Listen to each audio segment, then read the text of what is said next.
नमस्कार दोस्तों, स्वागत है आपका स्टडी फॉर सिविल सर्विसेज में। वीडियो को पूरा देखिए। कोई भी आपका फीडबैक है, कोई सजेशन है, तुरंत वीडियो में कमेंट करके जरूर बताइए। अच्छा लगे तो वीडियो लाइक जरूर कर लीजिए और ऐसे वीडियो लगातार फ्री में पाने के लिए चैनल को तुरंत सब्सक्राइब कर लीजिए और बेल आइकन को जरूर टैप कर लीजिए ताकि आगे भी सारे वीडियो आपको मिलते रहे। यूट्यूब में फॉलो करते हैं तो प्लीज ये वाला फ्री टेलीग्राम चैनल जरूर ज्वाइन कर लीजिएगा। सारे नोटिफिकेशन, सारे अपडेट यहीं पे आते हैं, ध्यान रखिएगा। स्टडी फॉर सिविल सर्विसेज का कोई भी पेड ग्रुप अगर आपको ज्वाइन करना है तो सिर्फ 85648096906608971523864455 यही नंबर है हमारे, सिर्फ जहां पे कॉल या व्हाट्सएप कर सकते हैं। इंस्टाग्राम पे हमारा पेज जरूर फॉलो कर लीजिएगा, study for civil dot services है। ट्विटर पे हमको जरूर फॉलो कर लीजिएगा, @स्टडी फॉर सिविल्स है। Hello everyone, welcome you all to study for civil services. आज के इस लेक्चर में हम लोग करंट अफेयर्स ऑफ 3 दिसंबर को स्टार्ट करेंगे, जिसमें इंडियन एक्सप्रेस, पीआईबी, हिंदू, सारे आर्टिकल्स को हम लोग इंपॉर्टेंट आर्टिकल्स जो कवर करेंगे। जिसमें फर्स्ट आर्टिकल मैंने यहाँ पर चूज किया है, that is maternity mortality ratio, मातृ मृत्यु दर, one nation one language, judicial pendency, carbon capture, waste management and world AIDS day. चलिए हम लोग बढ़ते हैं हमारे फर्स्ट आर्टिकल की तरफ। First article maternity mortality ratio.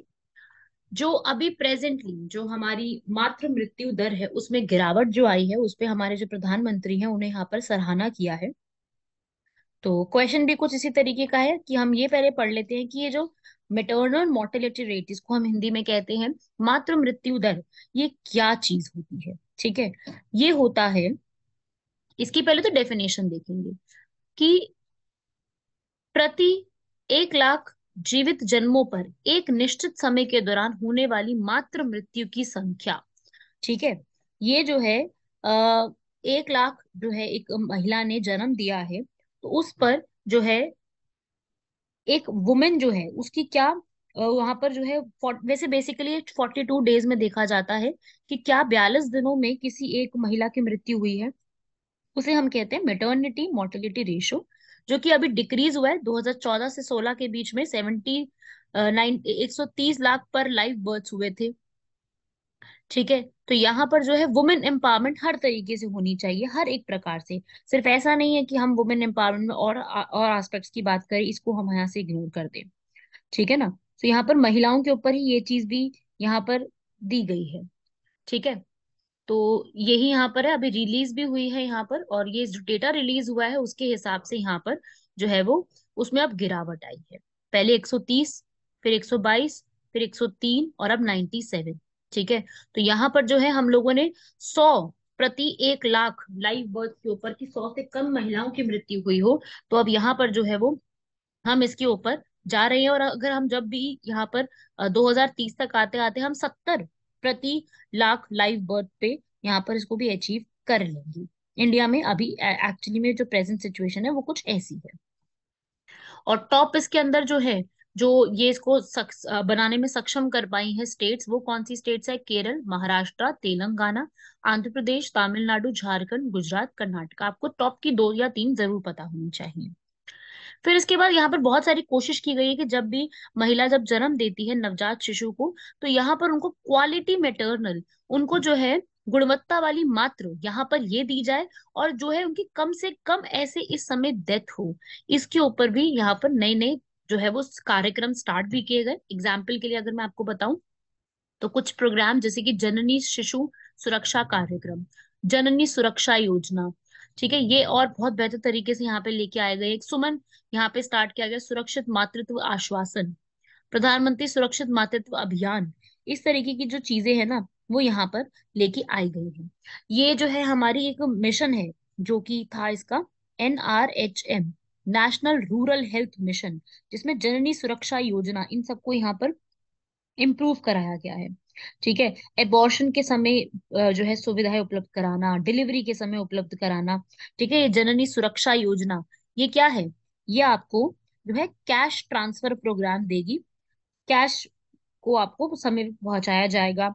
ये जो है कार्यक्रम वाला, इस कार्यक्रम में क्या होता है कि आपको घर से लेकर के हॉस्पिटल तक की जो है वो फ्री डिलीवरी, पूरा मेडिकेशंस जो भी होंगी या जो डाइट दी जाएगी वो सब चीजों के लिए आपको ऐसे दी जाएगी कि आपकी पॉकेट से कम खर्चा हो इसके ऊपर। नेक्स्ट, ये तो प्रधानमंत्री जो है सुरक्षित मातृत्व अभियान है। इसमें क्या होगा, क्योंकि वुमेन की जो एक दिन होता है उसमें किस तरीके से उनको क्या चीजों का खाना चाहिए, क्या चीजें उनको कंज्यूम करनी चाहिए, उसके ऊपर है ये। ठीक है, तो इस तरीके से काफी सारे प्रोग्राम्स हैं, मैंने 3-4 प्रोग्राम की यहाँ पे लिस्ट बनाई है। ऐसे ही एक प्रोग्राम और है, लक्ष्य एंड मिडवाइफरी। लक्ष्य प्रोग्राम 2017 में लॉन्च हुआ था, जिसके अंदर क्या होगा कि जो बेबीज हैं, जो बच्चे हैं, उनको यहाँ पर लेबर रूम्स जो हैं, लेबर रूम्स में उनको यहाँ पर अलग से लेबर रूम्स दिए जाएंगे का बहुत अच्छा स्टैंडर्ड जो है वो केयर का प्रोवाइड किया जाएगा, ताकि हर महिला और हर बच्चे को, हर नवजात शिशु को एक अलग से हेल्थी डिलीवरी मिल सके। लक्ष्य प्रोग्राम जो स्टार्ट हुआ है ना, ये आफ्टर डिलीवरी है। ठीक है, डिलीवरी के बाद की जो केयर चाहिए होती है उसके लिए है। तो ये भी एक प्रोग्राम है, काफी इंपॉर्टेंट है। मिडवाइफरी प्रोग्राम भी यही है कि जो मिडवाइफ्स होती हैं, मिडवाइफ समझते हैं ना आप लोग, जो यहाँ पर प्रोवाइड करती हैं, जो बच्चे का जन्म यहाँ पे करवा पाती हैं, उनके लिए भी एक अलग से यहाँ पर कॉन्फ़िगरेशन यहाँ पे स्टार्ट की गई थी। तो इस तरीके से ये जो है ये एक पूरा प्रोग्राम है, बहुत ही बेहतरीन। यहाँ पर आप देख सकते हैं, ये एक प्रोग्राम स्टार्ट किया गया जो कि हमारे देश में बहुत अच्छा मोमेंट है कि यहाँ पर एक महिला जब जन्म देती है उसके बाद वो अपने बच्चों के साथ रह सकती है, अपना उनके साथ जीवन व्यतीत कर सकती है। ठीक है, और ये पूरा जो प्रोग्राम है यहाँ पर काफी अभी वो देखने को मिला है कि भाई मदर जो है, क्योंकि मदर जो है वो ही एक बच्चे को बहुत बेहतर तरीके से संभाल सकती है। तो उसी के लिए ये वाला पूरा प्रोग्राम जो कि आज के समय में इसमें गिरावट देखने को मिली है। तो पूरा ये जो मैंने आपको अभी आर्टिकल बताया है ना, ये पूरा आर्टिकल आपके एग्जाम के जो एमसीक्यू क्वेश्चन होता है उसके लिए इंपॉर्टेंट रहेगा। या तो आपसे इसका डेफिनेशन पूछ लेंगे, या ये पूछ लेंगे कि किन स्टेट में कब है, कहाँ पर है, कहाँ पे ज्यादा है, कहाँ पे कम है। ठीक है, इन सब पे सवाल पूछे जा सकते हैं। ठीक है, चलिए बढ़ते हैं हमारे नेक्स्ट आर्टिकल की तरफ। नेक्स्ट आर्टिकल है one nation one language. Heading बना लेंगे इसकी, वन नेशन वन लैंग्वेज। ये आर्टिकल किसके बारे में कह रहा है? वन नेशन वन लैंग्वेज जो है, यहाँ पर एक नई चीज निकल के आई है लैंग्वेज के ऊपर। तो इस पे बहुत सारी चीजें जो है लोगों ने भी लिखी है, अलग अलग कंट्रोवर्सीज इसके ऊपर रही हैं। तो हम इसके ऊपर डिस्कस करने का स्टार्ट करते हैं, और ये क्वेश्चन आपके मेंस के एग्जाम के लिए भी काफी इंपॉर्टेंट हो जाएगा। जो मेंस का एग्जाम है ना, वो एक बहुत इंपॉर्टेंट हो जाएगा। देखिए, भाषा, भाषा आपको पता है हमारी एक पहचान है, बिल्कुल हमारी पहचान है। अगर आप किसी भी जगह से बिलोंग करते हैं, आपकी पहचान बनती है वहां की भाषा। ठीक है, क्या होता है कि ये एक्चुअली में अगर मैं बात करूँ ना, तो ये चीजें निकल के कहाँ से आई, ये प्रॉब्लम शुरू कहाँ से हुई थी। एक्चुअली में क्या हुआ था कि बहुत सारी जो हमारी संविधान सभा है, हमारी संविधान सभा में बहुत से लोगों ने इसकी डिमांड करी थी। जैसे वीडी सावरकर, वीडी सावरकर जो थे, उन्होंने इस चीज की पहले डिमांड करी थी कि हिंदी, हिंदू और हिंदुस्तान, इन्होंने बोला था कि हिंदी को क्या डिक्लेयर करो, नेशनल लैंग्वेज को डिक्लेयर करो। ठीक है, आरवी धुलेकर, ये भी एक कॉन्स्टिट्यूंट असेंबली के मेंबर थे, संविधान सभा के, उन्होंने भी सेम बात बोली थी कि आप किसी और राष्ट्र से बिलोंग कर सकते हो, लेकिन मैं तो एक इंडियन हूँ, मैं तो इंडिया से बिलोंग करता हूँ, और मेरे को यहाँ पर हिंदी ही लैंग्वेज चाहिए। और हिंदी से जुड़े हुए हमारे कॉन्स्टिट्यूशन में आर्टिकल 343 से 351 में लिखे भी हुए हैं, नेशनल लैंग्वेज के ऊपर हमारा वहां लिखा भी हुआ है। ठीक है, तो यही यहाँ पर है, यही एक पूरा जो है वो वन नेशन वन लैंग्वेज के ऊपर बात है। आर्टिकल 351 यही कहता है कि जो हमारी केंद्र सरकार है, वो यहाँ पर हिंदी लैंग्वेज को प्रमोट करने के लिए स्टेप्स को ले सकती है। हमारे 8th शेड्यूल में भी लिखी हुई लैंग्वेज है ये वाली। ठीक है, हमारा एक ऑफिशियल लैंग्वेज एक्ट आया था, उसमें भी लिखी हुई है। तो यही है, हिंदी जो है वो हमारी एक मेन भाषा यहाँ पर है। ठीक है, तो बढ़ते हैं इसी में और आगे। यहाँ पर वन नेशन वन लैंग्वेज होनी चाहिए या नहीं होनी चाहिए? क्या हिंदी हमें सबको एक साथ यूनाइट करने में कामयाब है, कि हमें एक साथ अगर यूनाइट करेगी तो वो हिंदी होगी? तो ये एक बहुत बड़ी प्रॉब्लम है ना। तो क्या है ना कि अब जब हम 1947 में आजाद हुए, हिंदी जो है बहुत सबसे ज्यादा बोली जाती ही थी। ठीक है, तो यहाँ पर जो है ना, कॉन्स्टिट्यूशन में तो चीजें लिखी हुई हैं कि हमें हिंदी को यहाँ पर बढ़ावा देना है। आर्टिकल 120, आर्टिकल 210, इसमें सारी चीजें यहाँ पे लिखी हुई हैं। लेकिन आज के समय में यहाँ पर है जो 2019 में ये आइडिया आया था, यहाँ पढ़ो सब लोग। 2019 में ये वाला आइडिया यहाँ पर लेकर के आया गया था, यहाँ पे आप पढ़ सकते हो। 2019 में ये आइडिया लाए थे कि भाई हिंदी जो है वो वन नेशन वन लैंग्वेज होनी चाहिए। ठीक है, इसके कुछ बेनिफिट्स भी हैं, यहाँ पर पढ़ते हैं। इसका यहाँ पर कुछ बेनिफिट्स क्या है, इसके बेनिफिट्स ये हैं कि जो भी हमारा एक, अगर हम एक सिंगल लैंग्वेज को प्रमोट करते हैं तो लैंग्वेज बहुत बड़ा बैरियर होता है हमेशा हर काम में। अब यहाँ पे क्या होगा कि सरकार के रेवेन्यूज भी बढ़ेंगे वन नेशन वन लैंग्वेज में, एडमिनिस्ट्रेशन हमारा काफी सही रहेगा, साथ ही साथ जो सर्विसेज हैं वो भी और बेटर तरीके से हो सकते हैं। लोगों को क्या होता है कि जो भी इशू होता है वो इशू यहाँ पे नहीं होंगे। ठीक है, तो मिसकम्युनिकेशन नहीं होगी प्रॉपरली। आप यहाँ पर एक आपको एक क्या है, भारत को, एक इंडिया को एक ग्लोबल आइडेंटिटी मिलेगी, एक ग्लोबल लेवल पे आइडेंटिटी पहचान मिलेगी यहाँ पर, किसकी, एक एक लैंग्वेज होने की। लेकिन इसके पीछे बहुत सारे आर्ग्यूमेंट्स भी हैं, जैसे प्रियम्बल, प्रियम्बल में भी ऐसा लिखा हुआ है कि डिग्निटी ऑफ एन इंडिविजुअल, कि आप किसी और लैंग्वेज को यहाँ पर फोर्स नहीं कर सकते, लिखा है ना प्रियम्बल में कि you have to ensure dignity of individual. Right, article 29 भी हमारा यही कहता है कि आपको अपना लैंग्वेज, आपको अपना कल्चर, आपको अपनी मॉन्यूमेंट्स, इन सबको प्रिवेंट करने का अधिकार है यहाँ पर। ठीक है, और उसके बाद आर्टिकल 29 को यहाँ पर हो रहा है हमारी जो लिंग्विस्टिक डाइवर्सिटी, हम हमेशा से जो अपने आप को कहते आए हैं कि हम लोग मल्टी कल्चरल है, हमारी अलग अलग भाषाएं हैं यहाँ पर, हमारे भारत में ऐसा है वैसा है, तो वो सब चीजों के ऊपर तो एक खतरा हो गया ये वाला, है ना। और अगर हम 2011 का सेंसस देखें, उसमें हमारी करीब 20,000 मदर टंग्स हैं। अब मदर टंग्स अगर इतनी सारी है, तो अगर हम एक ही लैंग्वेज को जो को लेकर के आ जाएंगे, फिर तो विविधता के ऊपर बहुत बड़ा सवाल हो जाएगा, है ना। तो वो फेडरल स्ट्रक्चर के ऊपर वायलेशन हो जाएगी। तो इसके आर्ग्यूमेंट्स काफी सारे हैं। ठीक है, कि भाई ऐसा जो है, अगर एक ही लैंग्वेज को इम्पोज कर देंगे तब तो बड़ी समस्या वाली चीज हो जाएगी। ठीक है, हिंदी को जो है फर्स्ट लैंग्वेज 12 राज्यों में चूज किया जाता है। तो अगर हम कोऑपरेटिव फेडरलिज्म की बात करते हैं, हम सहकारी संघवाद की बात करते हैं, तो सहकारी संघवाद में तो ये सब चीजें गलत है यहाँ पर। ठीक है, तो ये सारी जो प्रॉब्लम्स है ना यहाँ पर, ये एक काफी बड़ा इशू बन गया है। तो यही है हमारा यहाँ पर, काफी अलग अलग देशों का भी यही यहाँ पर रिएक्शन है कि ऐसा नहीं होना चाहिए। और अगर मैं इस पूरे के लिए बात करूं जो भी अभी तक यहाँ पर हुआ है, इस पूरे में एक इसका सिचुएशन का एक आंसर नहीं है, हर एक के यहाँ पर अलग अलग ओपिनियंस है, यहाँ पे हर एक का अपना अलग अलग कहना है हर एक प्रकार के लिए। लेकिन वही है कि हम इसमें ऐसे कर सकते हैं कि हमें जो थ्री लैंग्वेज पॉलिसी हम लोग अभी तक चला रहे हैं, उसके ऊपर सोचे, जो कोठारी कमीशन ने दिया था ना 1964, ये क्वेश्चन भी पूछा गया, यूपीएससी ने पूछा था, कोठारी कमीशन कब आई थी, ये थ्री लैंग्वेज फॉर्मूला लेके आई थी एजुकेशन के ऊपर 1964 में। तो यहाँ पर जो है जिसमें ये सब बातें की गई थी, ठीक है, वो उनके ऊपर जो है, वो हम ऐसा नहीं है कि हम हर एक के ऊपर एक लैंग्वेज फोकस डाल दें।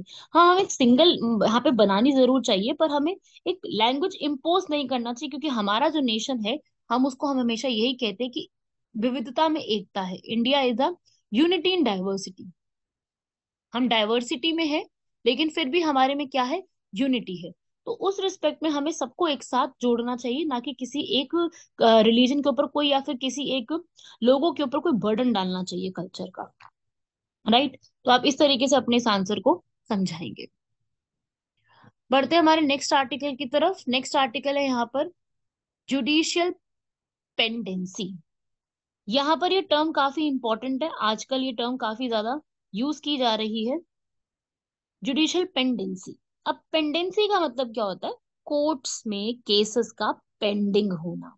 इसका मीनिंग ये होता है कि कोर्ट्स में बहुत ज्यादा केसेस अभी पेंडिंग चल रहे हैं, और अभी उतने हमारे जो सुप्रीम कोर्ट और हाई कोर्ट के जजेस हैं, उसमें उतने जज ही नहीं है कि वो वहां पर सॉल्व कर सके। तो डबल करना high court strength will not and pendency, ऐसा सुप्रीम कोर्ट का कहना है कि अगर हमारा अदालतों की संख्या भी दोगुनी कर दी ना, तब भी जो हमारे पेंडिंग मामले हैं ना, उनका अंत नहीं होने वाला है।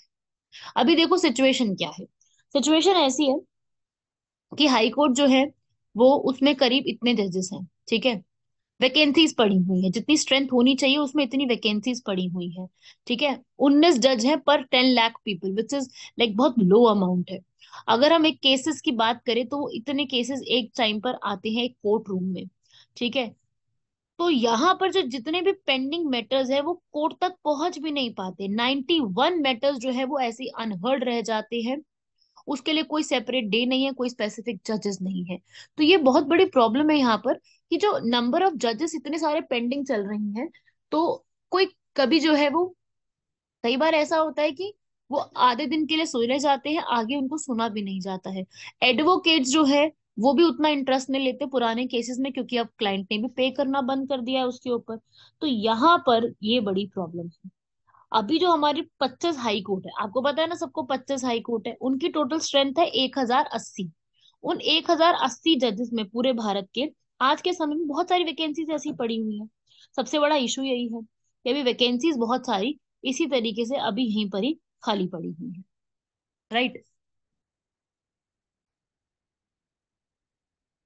तो ये जो इतने केसेस पेंडिंग पड़े हैं ना, ये केसेस की पेंडेंसी और ज्यादा बढ़ती ही जा रही है। ठीक है, यहाँ पर केसेस का सबसे बड़ा रीजन क्या है? क्योंकि केसेस बढ़ते जा रहे हैं, पॉपुलेशन बढ़ती जा रही है, और आज की जो जनता है, आज की जनता को जो है ना ये केसेस की, लॉ की नॉलेज भी बढ़ती जा रही है। तो क्या है ना कि प्रॉब्लम जो है, प्रॉब्लम वो नहीं है कि ये सब प्रॉब्लम हो रही है, प्रॉब्लम ये है कि केसेस बढ़ते जा रहे हैं, केसेस इंक्रीज हो रहे हैं। अब जो आज की जनता है वो PIL, पब्लिक इंटरेस्ट लिटिगेशन, का यूज करना जानती है। ठीक है, केसेस बढ़ते जा रहे हैं और वैकेंसी भी बढ़ती जा रही है, पर उसको कोई सॉल्व नहीं करने वाला आ रहा है। ठीक है, ये बहुत बड़ी प्रॉब्लम है। ठीक है, और हर बार क्या होता है ना कि बहुत ज्यादा ना, मतलब I also feel the same, कि जो पूरा प्रोसीजर है ना वो काफी रिजिड है।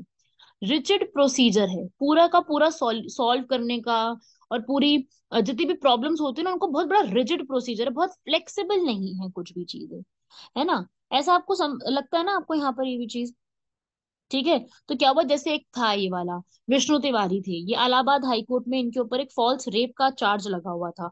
उनकी अपील यहाँ पर 16 साल तक पेंडिंग थी, क्यों? क्योंकि उनके डॉक्यूमेंट्स मिसिंग थे या फिर गलत तरीके से रखे हुए थे। तो ये पेपर वर्क बहुत ज्यादा प्रॉब्लम क्रिएट करते हैं। एक 16 साल तक एक बंदे के ऊपर, सोचो जरा, फॉल्स रेप का चार्ज है, तो सोचो इतनी बड़ी प्रॉब्लम है उसके लिए ये वाली। साथ ही साथ आप ये भी जानते हैं कि जो लॉयर्स होते हैं, लॉयर्स जो हैं वो यहाँ पर जो है पुअरली यहाँ पर काम करते हैं, जबरदस्ती वो केसेस को आगे आगे पहुंचाने की कोशिश करते हैं। ठीक है, पुलिस यहाँ पर फाइल करना हो, चार्जशीट बनाना हो, इन्वेस्टिगेशन को बहुत स्पीड तरीके से करना हो, वो चीजें नहीं हो पाती हैं। ठीक है, तो ये सब प्रॉब्लम्स आने की वजह से बहुत ज्यादा यहाँ पर क्या होता है कि जो केसेस है ना वो पेंडिंग रह जाते हैं। और होता क्या है इसके अंदर, हम एक टर्म बहुत फेमस सुनते हैं ना, justice delayed is justice denied. Justice अगर डिले हुआ है, इसका मतलब हमें जस्टिस मिला ही नहीं है, न्याय डिले हुआ है। ठीक है, तो ये बहुत बड़ा एक रीजन है, ओवर क्राउडिंग हो गया है प्रिजन्स का। ठीक है, जब तक आप यहाँ पर लोगों को जस्टिस ही नहीं मिल रहा है तो वायलेशन भी हो रहा है। केस होने की वजह से लोग एक्चुअली में खुद आगे बढ़ के भी नहीं आते हैं, कि यार पता नहीं कितना टाइम जाएगा इन चीजों के अंदर, लोग खुद से आगे बढ़ के ही नहीं आना चाहते कि हमारे केसेस को सॉल्व किया जाए। ठीक है, तो यहाँ पर जो बर्डन होता है ना, वो बर्डन बेसिकली किसके ऊपर है? जजेस के ऊपर। बर्डन सारा किसके ऊपर है? जजेस के ऊपर है। एक्सेस बर्डन आ गया, क्योंकि जजेस को कई बार 100 से ज्यादा केसेस सुनने पड़ते हैं, है ना? 100 से ज्यादा केसेस को। और ऐसे क्या है कि बहुत सारे प्रिजन में भी लोग हैं जिनके केसेस पेंडिंग चल रहे हैं, जो केसेस ऐसे ही हैं बस उनके पेंडिंग चल रहे हैं, वो केसेस उनका कोई सॉल्यूशन ही नहीं आया है। तो ऐसे तो यार जो हमारे प्रिजनर्स में जो बैठे हुए हैं, अंडर ट्रायल चल रहा है उनका, है ना? तो ये राइट टू लाइफ भी हमारा हमसे छीने जा रहा है, क्योंकि हमारा आर्टिकल नंबर 21 में लिखा है, राइट टू स्पीडी ट्रायल, जल्दी से जल्दी केसेस को निपटाया जाए। लेकिन केसेस की जितनी पेंडिंग हो रही है उसमें साफ नजर में आ रहा है कि हमारा आर्टिकल 21 हमारे लिए कोई फायदा नहीं दे रहा है। ठीक है ना? तो यही एक बहुत बड़ा प्रॉब्लम है। ये एक मतलब प्रॉब्लम्स है ये सारी चीजें। अब इनको जो है सही करने के लिए, सुलझाने के लिए पूरा एक ही ये एक समाधान है इसके लिए। क्या किया जाए? जितने भी ओल्ड और पेंडिंग मैटर्स है ना, पहले उनको सुलझाया जाए। टाइम से सारी अपॉइंटमेंट्स की जाए। सारी की सारी अपॉइंटमेंट्स टाइम से होनी चाहिए। एक प्रोसीजर एस्टैब्लिश होना चाहिए, गाइडलाइंस बनी हुई होनी चाहिए। और जितनी भी जुडिशियल अपॉइंटमेंट्स है, जस्टिस हमारे जितने भी जजेस को हम यहाँ अपॉइंट कर रहे हैं, उन जजेस को अपॉइंट करने में पारदर्शिता होनी चाहिए, ट्रांसपेरेंसी होनी चाहिए, ऑल इंडिया जुडिशियल सर्विसेज होनी चाहिए, और जुडिशियल परफॉर्मेंस इंडेक्स निकलना चाहिए, ताकि ये पता लगे कि जो हमारी लोअर केसेस है, हमारी जो लोअर जजमेंट्स हैं, वो कैसे सॉल्व कर रही है। ठीक है ना, इस तरीके से। साथ ही साथ यहाँ पर जो है online real time judicial statistics, online तरीके से जुडिशियल स्टैटिस्टिक्स निकल के आना चाहिए। एक मैन पावर और इंफ्रास्ट्रक्चर होना चाहिए, ताकि वो सारे केसेस से डील कर सके, सारा केसेस जो है प्रॉपरली वो निकाले जा सके और उनको डील किया जा सके। हर एक के लिए जो है डीआरएम, डीआरएम क्या होता है? डीआरएम होता है डिजिटल डिस्प्यूट रिजोल्यूशन मैकेनिज्म। ये यहाँ पर सॉल्व होना चाहिए, ताकि हर एक जो प्रॉपरली जो सर्विसेज हैं यहाँ पर, नालसा है, टालसा है, डालसा, सालसा, बहुत सारी ऐसी सर्विसेज है, वो लोगों को और अवेयर कराने इसके अंदर। राइट। तो यही पर है, यही मेन इंपॉर्टेंट चीज है कि जस्टिस डिले हो रहा है, इसका मतलब जस्टिस मिल ही नहीं रहा है। तो इस जस्टिस देने के लिए हमें क्या प्रोवाइड करना होगा? हमें एक मैकेनिज्म तैयार करने की जरूरत है। यही है आपका पूरा यहाँ पर ये पूरा आर्टिकल। डेफिनेटली इस पे आपका एक क्वेश्चन बन सकता है, और आपका जो मेंस का एग्जाम है, उस मेंस के एग्जाम में आपसे इसके ऊपर क्वेश्चन पूछा जा सकता है। चलिए, ये आपका मैंने एक आंकड़ा भी यहाँ पर आपको मैं दिखा दूं, ये जुडिशल पे कितना ज्यादा बर्डन है, इस तरीके से ही। बढ़ते हैं हमारे नेक्स्ट आर्टिकल की तरफ। नेक्स्ट आर्टिकल है हमारा carbon capture utilization and storage. यहाँ पर जो है अभी रिसेंटली ही नीति आयोग ने जो है carbon capture utilization and storage को यहाँ पर स्टार्ट करा है। ये रिसेंटली ही ये न्यूज है। इसके लिए एक पॉलिसी तैयार की गई, एक फ्रेमवर्क तैयार किया है। किसने किया है? नीति आयोग ने किया है। नीति आयोग ने यहाँ पर ये बताया है कि हम कार्बन को कैप्चर और यूटिलाइज कैसे कर सकते हैं 2050 तक, क्योंकि यहाँ पर हम लोगों को जो है वो किसी भी हालत में क्या करना होगा? हमें यहाँ पर कार्बन डाइऑक्साइड के जो एमिशंस हैं उनको रिड्यूस करना ही होगा, उनको कम करना ही होगा। ठीक है। ये जो है यहाँ पर ये पूरा प्रोसेस क्या है, ये एक तरीके से यहाँ पर हम क्या करेंगे, हम उसको ऐसा सोच रहे हैं, कार्बन का जो है, जो इतना भी कार्बन एमिशन होता है, उनको हम कैप्चर करके यूटिलाइज करेंगे और उनको स्टोर करेंगे। उसको हम जो है क्या करेंगे, हम उसको एटमॉस्फेयर में नहीं जाने देंगे। ये 3 स्टेप में काम होगा ये वाला। इसमें होगा कि हम कार्बन डाइऑक्साइड जो कि हमारा कहीं कहीं से भी कार्बन डाइऑक्साइड निकलता है, उनको हम जो भी निकलता है उसको हम क्या करेंगे, हम उसको अंडरग्राउंड स्टोर करना शुरू करेंगे। ठीक है। ताकि क्या हो, एक पॉलिसी फ्रेमवर्क प्रॉपर तरीके से स्टार्ट हो सके। ठीक है। हाइड्रोजन और कार्बन इकोनॉमी प्रमोट की जा सके। ठीक है। इनको क्या करेंगे, स्टोर करना स्टार्ट करेंगे। स्टोर करेंगे तो उससे क्या होगा, हमें एक इनको आगे चल के भी यूज किया जा सकता है। जो हम बाकी कह रहे हैं कि भाई हमारे क्लाइमेट गोल्स है, हम कार्बन एमिशंस कम कर देंगे, तो वो कम करने के लिए हमें स्टेप भी तो लेने पड़ेंगे ना। ठीक है। यहाँ पर जो है CO2 जो जाता है वो डायरेक्टली कहाँ जाता है? एटमॉस्फेयर में।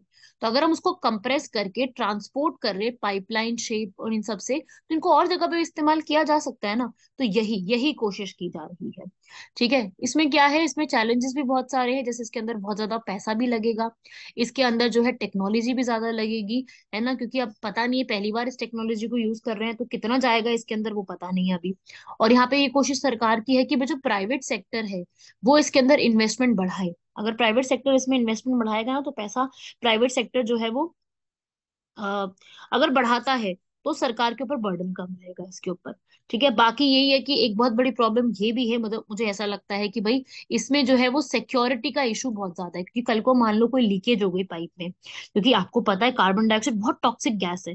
अगर कल को यहाँ पर प्रॉब्लम हो गई, कोई लीकेज हो गई बहुत बड़ी क्वांटिटी में, फिर तो लोगों के लिए सांस लेने की हवा ही बिल्कुल ही खराब हो जाएगी, लोग सांस ही नहीं ले पाएंगे। ये तो बहुत बड़ी दिक्कत हो जाएगी। तो ये एक इशू ऐसा मुझे लगता है कि यहाँ पर हो सकता है। ठीक है। और वैसे वैसे रिसाइक्ल्ड अगर कार्बन है तो उसकी डिमांड इतनी ज्यादा भी नहीं है, पर यही है कि हम क्लाइमेट को तो इससे प्रोटेक्ट कर सकते हैं, ये एक तरीका रहेगा इसके अंदर। कार्बन जो है निकल के आती है, उसको हम अंडरग्राउंड जो है वो क्या करने वाले हैं, अंडरग्राउंड तरीके से इसको स्टोर करेंगे, इसको कैप्चर करेंगे, और इसको बाकी और जगह पे यूज करने वाली हूँ। ठीक है ना। जो हम कहते हैं ना, social cost of carbon, social cost of carbon को यहाँ पर रिड्यूस किया जा सकता है। ठीक है। और इससे क्या होगा, इन्हीं का और जगह पे यूज करेंगे, फूड में, बिल्डिंग मटेरियल्स जो हमारे हमें बनानी होती है यहाँ पर बिल्डिंग्स वगैरह, उनमें इस्तेमाल होगा, हमारे केमिकल्स में इस्तेमाल होगा। ठीक है। हमारे ग्रीन जो यूरिया होता है वहां पर इस्तेमाल होगा। ठीक है ना। तो इस तरीके से ये चीज यहाँ पर याद रखिएगा, नया प्रोजेक्ट यहाँ पर स्टार्ट हो रहा है। Next is waste management. Waste management भी आप लोगों ने जरूर इसके बारे में सुना होगा, काफी ज्यादा न्यूज में रहता है। वेस्ट मैनेजमेंट का जो प्रोजेक्ट है इंडिया में, वो किस तरीके से हमें करना चाहिए, क्या इसके ऊपर स्टेप्स है, बेटर वे क्या होता है यहाँ पर, वो ये है कि आपको पता है कि भाई इंडिया जो है वो यहाँ पर सबसे ज्यादा प्रोड्यूस करता है वेस्ट, है ना। चाइना और यूएसए के बाद हमारा जो 65 मिलियन टन्स का सॉलिड वेस्ट है वो निकल के आता है, और सिर्फ उसमें से कुछ ही जो है यहाँ पर उनका प्रोसेस किया जाता है। अभी यहाँ पर पार्लियामेंट्री स्टैंडिंग कमेटी ने ये बोला है कि 2031 तक जितना भी वेस्ट होगा उसको हम रिड्यूस करने की कोशिश कर रहे हैं। हम उसको कलेक्ट करने का तरीका भी सोच रहे हैं। ठीक है। और ये सब करने के लिए हमारे 12th शेड्यूल की जो म्युनिसिपैलिटी है वो यहाँ पर रिस्पॉन्सिबल है ये सब काम करने के लिए। अब क्या है इसके अंदर, सॉलिड वेस्ट मैनेजमेंट, जो भी हमारा सॉलिड वेस्ट मैनेजमेंट होता है, जितना भी सॉलिड आता है यहाँ पर, ठोस अपशिष्ट प्रबंधन यहाँ पर है क्या। देखो पहली बात तो इसका डेटा इतना ज्यादा हमारे पास है नहीं कि कितना आता है, कितना किस तरीके से, प्रॉपर डेटा हमारे पास कुछ है नहीं, यहाँ पर लिखा नहीं हुआ है। ठीक है। बाकी यहाँ पर म्युनिसिपैलिटी को जो यहाँ पर जिम्मेदारी दी गई है ये सारा काम करने की, यहाँ पर उनको, दिल्ली स्पेशली बात करूं, बहुत वेस्ट वहां से निकल के आता है। हाउस होल्ड जो है दिल्ली में, वो सबसे ज्यादा रिस्पॉन्सिबल है, शॉप रेस्टोरेंट ये रिस्पॉन्सिबल है सारा वेस्ट को लेने के लिए। इनका सारा हिस्सा जाता कहाँ, यहाँ पर क्या है कि लोगों के पास पहली बात तो सेग्रीगेशन का कोई कॉन्सेप्ट ही नहीं, लोगों को पता ही नहीं है कि इनको हम जो है अलग अलग प्रकार से इसको सेपरेट भी कर सकते हैं। दूसरा यहाँ पर जो है एक एक सिंपल और सॉर्टेड वे ही नहीं है इसके लिए। तो ये सारा मटेरियल जाता का है, ये सारा मटेरियल सबसे ज्यादा जो है वो लैंड फिल्स में जाकर के इकट्ठा हो जाता है। और दिल्ली की सरकार ये कोशिश कर रही है कि इन लैंड फिल्स को ही आगे, इन्हीं वेस्ट से हम आगे इलेक्ट्रिसिटी जनरेट करें। ये सरकार की यहाँ पर दूसरी कोशिश भी है। ठीक है। साथ ही साथ यहाँ पर जो है कई बार ऐसा ये भी दिखाया गया कि भाई लैंड ही कोई अवेलेबल नहीं है लैंड फिल्स के लिए, क्योंकि जो म्युनिसिपैलिटी है उनको यहाँ पर नया लैंड लेना है, और नया लैंड उनको उतना आसानी से मिल नहीं रहा है क्योंकि उनके पास उतनी फंडिंग और उनका इंफ्रास्ट्रक्चर उतना ज्यादा स्ट्रांग नहीं है। ठीक है। अगर मैं स्पेशली दिल्ली की बात करूँ, क्योंकि सबसे ज्यादा जो वेस्ट है यहाँ पर वो दिल्ली से इस तरफ से निकल के आता है, तो यहाँ पर जो ये भी प्लास्टिक वेस्ट वगैरह आता है, इन सबको हमें अगर हम एनर्जी में, अगर हम इनको इलेक्ट्रिसिटी में ट्रांसफर कर पाते हैं, तो यहाँ पर बहुत बढ़िया एक जो है वो परफॉर्मेंस रह सकती है। पर अगर बाकी देश स्टेट्स की बात करूँ, वेस्ट बंगाल सबसे पुअर परफॉर्मेंस रही है वेस्ट बंगाल की। और जो और जो हजार्डस वेस्ट होता है, हजार्डस का मतलब जो एक आपको बहुत ज्यादा नुकसान देता है, हमारे एनवायरनमेंट को नुकसान देता है, उसके लिए कोई स्पेसिफिक रूल्स भी नहीं है इंडिया में। सॉलिड वेस्ट के लिए बहुत सारे अलग अलग अलग से जो है वो म्युनिसिपैलिटी ने रूल्स निकालने की भी कोशिश की थी, पर वही यही वो एनवायरनमेंट के लिए उतना बेनिफिट नहीं है। हम लोगों ने पूरी कोशिश करी है कि हम क्या करें, वेस्ट से वेल्थ बनाए, वेस्ट टू वेल्थ का प्रोग्राम यहाँ पे स्टार्ट करें, अलग से ट्रेनिंग दे सबको, और यहाँ पर ये बताएं कि किस तरीके से वेस्ट को कलेक्ट किया जाता है, बट उसके लिए कोई स्पेसिफिक यहाँ पर प्रोविजन नहीं आए। ठीक है। कोई सॉलिड वेस्ट का जो है होता है ना, कि जितना भी वेस्ट है सारा कुछ, चाहे वो लिक्विड को हटा दो, लिक्विड को हटा के जितना भी सॉलिड सेमी सॉलिड है, चाहे ह्यूमन एक्सक्रीटा ही है, ह्यूमन का जो बॉडी से निकलने वाली एक्सक्रीशन है वो भी यहाँ पर है, वो सब इकट्ठा इसमें किया जाता है। ठीक है। चैलेंजेस भी बहुत बड़े बड़े हैं इसके अंदर, लोगों के पास जो है वो ड्रिंकिंग वाटर, पब्लिक टॉयलेट्स, उनकी इतनी फैसिलिटीज नहीं है यहाँ पर। ठीक है। तो ये सब प्रॉब्लम्स भी आने की वजह से इंडिया का स्टेटस ऐसा है कि बहुत ज्यादा अमाउंट में सॉलिड वेस्ट आता है, लेकिन उनको जो है आगे यूज कैसे करना है, उसको कैसे मैनेज करना है, वो हमारे पास अभी भी तरीके प्रॉपरली नहीं है। ठीक है। ऐसा होना चाहिए कि हर एक पर्सन को यहाँ पर नॉलेज होनी चाहिए कि हमारे 3 तरीके के वेस्ट जो है वो डिवाइड होते हैं। एक होता है वेट, एक होता है ड्राई, और एक होता है डोमेस्टिक। ठीक है, सूखा, गीला और घरेलू, इस तरीके से अलग होनी चाहिए यहाँ पर। ठीक है, वेट जो होते हैं वो दोबारा से हम यूज कर सकते हैं। ड्राई है जैसे कि प्लास्टिक हो गया, वुड हो गया, पेपर हो गया, मेटल हो गया। ठीक है, तो ये सब चीजें जो है वो अलग होनी चाहिए। तो अलग से इसके अंदर लोकल बॉडीज को यहाँ पर अलग से काम करने के लिए, अलग से यहाँ पे लोगों को भी लेकर के आना चाहिए, ताकि इसको इम्प्रूव किया जा सके। बाकी आगे का अगर मैं बात करूँ, इसको आगे को इम्प्रूव करने के लिए यही है कि जितने भी हमारे यहाँ पर स्टेक होल्डर्स हैं, ठीक है, जितने भी यहाँ पर हितधारक हैं, वो यहाँ पर उनका रोल, उनको अलग अलग से यहाँ पर सेग्रीगेट करवाना सारे मिशंस के लिए, वो होना चाहिए। वर्कर्स अलग से होनी चाहिए, एक ही रूल होना चाहिए, उसी से हम इलेक्ट्रिसिटी जनरेट करें। क्योंकि आपको पता है, ये चीज तो सबको पता होगी, जो जितना भी सॉलिड वेस्ट होता है वो हम बायोगैस बनाने में आगे इस्तेमाल कर सकते हैं, है ना। उसको रिसाइकिल करना आना चाहिए हमें। जो है जो हमारा ई वेस्ट होता है, ई वेस्ट सारा हमारा हम और बहुत सारे मिनरल्स के लिए यूज कर सकते हैं। तो सॉलिड वेस्ट मैनेजमेंट जो रूल है ना हमारे, इनको आपको बिल्कुल पढ़ना चाहिए। बताएं यहाँ पर कि भाई लैंडफिल्स क्या है, कहाँ पे उनकी फैसिलिटीज हैं, कहाँ पे उनको और बेहतर बनाया जा सकता है, वो यहाँ पर अलग से पता होनी चाहिए। बढ़ते हैं हमारे लास्ट आर्टिकल की तरफ। लास्ट है हमारा वर्ल्ड एड्स डे। अभी जो है रिसेंटली ही यहाँ पर वर्ल्ड एड्स डे जो है वो यहाँ पर मनाया गया है। कौन सी डेट को मनाया गया है? वर्ल्ड एड्स डे वो 1 दिसंबर को यहाँ पर मनाया गया है। अभी जो हमारा वर्ल्ड एड्स डे है, उसके ऊपर क्या सवाल आ सकता है? इस बार के वर्ल्ड एड्स डे की थीम क्या थी? राइट, ये बन सकता है इस पे क्वेश्चन। 1 दिसंबर को आता है, ये डे किसने स्टार्ट करवाया था? ये WHO ने स्टार्ट करवाया था। ठीक है, एड्स, एड्स की फुल फॉर्म क्या होती है? What is the full form of AIDS? AIDS की फुल फॉर्म है एक्वायर्ड इम्यूनो डेफिशिएंसी सिंड्रोम। इस बार की थीम क्या थी? इस बार की थीम लिख लीजिए, इंग्लिश में है इक्वलाइज। सबको समानता होनी चाहिए, ताकि हम HIV एड्स से सबको प्रिवेंट कर सकें। एड्स आपको पता है कि HIV human immuno deficiency virus से यहाँ पर होता है, जिसकी वजह से आप वायरस से या बॉडी में आपकी जो है इन्फेक्शन से लड़ने की ताकत यहाँ पर खत्म करती है। आपकी बॉडी में जो है T सेल्स, मतलब जो व्हाइट ब्लड सेल्स होते हैं, सीधा उन पे अटैक करता है HIV। ठीक है, ये बहुत अलग अलग सोर्सेस से यहाँ पर जो है वो ट्रांसफर हो सकता है। ठीक है, तो ये सारी जो चीजें हैं, ये यहाँ पर प्रिवेंट करने के लिए ही यहाँ पर ये लेकर के आ गए। यहाँ पे आप रीड कर सकते हैं वर्ल्ड एड्स डे के बारे में सारी चीजें यहाँ पे लिखी हैं। ये WHO ने स्टार्ट कराया था, ताकि हम इस डिजीज को प्रिवेंट करने के लिए बात करें। ये है इसकी फुल फॉर्म, जो कि कॉज होता है, और ये एक पर्सन की एक डिजीज से लड़ने की क्षमता के ऊपर सीधा अटैक करता है। एक पर्सन किसी डिजीज से लड़ने की क्षमता धीरे धीरे खोता जाता है, इसे ही हम कहते हैं एड्स। ठीक है, रीजन क्या है यहाँ पर? एक तो सबसे बड़ा रीजन है यहाँ पर अनप्रोटेक्टेड सेक्स। ठीक है, साथ ही साथ जो है डोनेट ऑर्गन, अगर किसी ने डोनेट किया है दूसरे पर्सन को, तो उससे भी ये ट्रांसमिट होता है, क्योंकि ये कम्युनिकेबल डिजीज है, एक से एक दूसरी जगह में ट्रांसफर होता है। प्रेग्नेंट वुमेन से उसके बेबी में जा सकता है। अगर कोई इन्फेक्टेड ब्लड या नीडल यूज करी है तो उसके लिए भी है। तो जो भी हमारी प्रोटेक्टिव टेक्निक्स है उसको यूज करना बहुत ज्यादा जरूरी है। इसके लिए बेबी की डिलीवरी होने से पहले जो टेस्ट होते हैं वो भी यहाँ पर बिल्कुल करने के लिए जरूरी है, ताकि इस तरीके से डिजीज जो है वो एक से दूसरी जगह प्रिवेंट हो सके। ठीक है ना।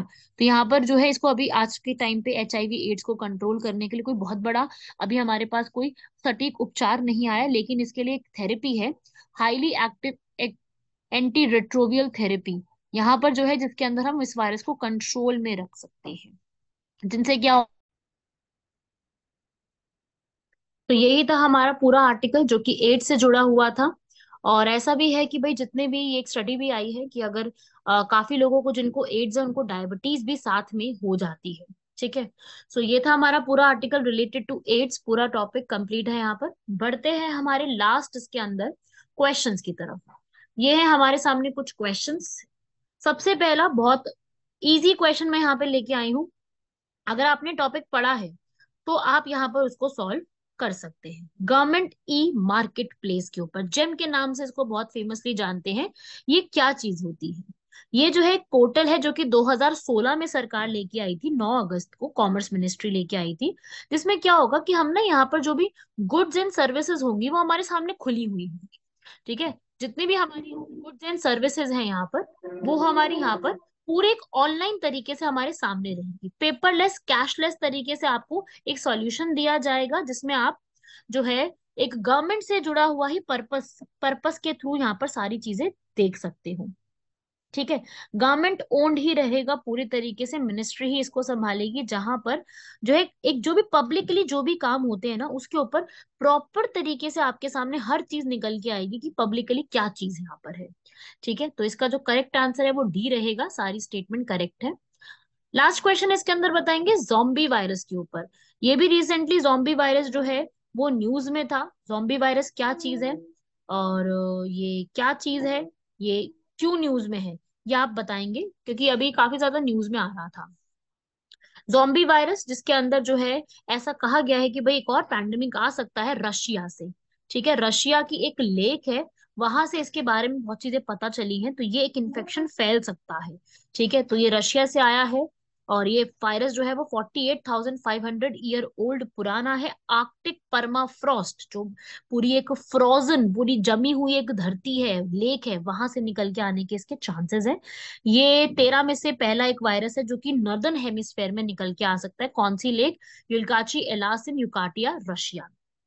ठीक है, जिसमें क्या है कि वही वही आपका जो है काफी बड़ा आपके लिए हेल्थ डेंजर की तरह शामिल हो सकता है, काफी बड़ा हेल्थ प्रॉब्लम क्रिएट कर सकता है फ्यूचर में, इसकी वजह से काफी प्रॉब्लम भी आ सकती है। तो ये है हमारा पूरा एक आर्टिकल जो कि जोम्बी वायरस से जुड़ा हुआ है, तो इसका आंसर भी हो जाएगा सी। इसके अंदर सारी स्टेटमेंट करेक्ट लिखी हुई हैं।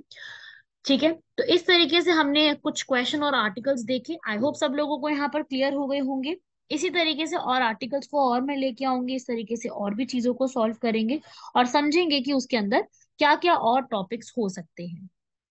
थैंक यू एवरीवन पेशेंटली सुनने के लिए, और इसी तरीके की और वीडियोस के साथ बने रहिए हमारे साथ हमारे चैनल पे।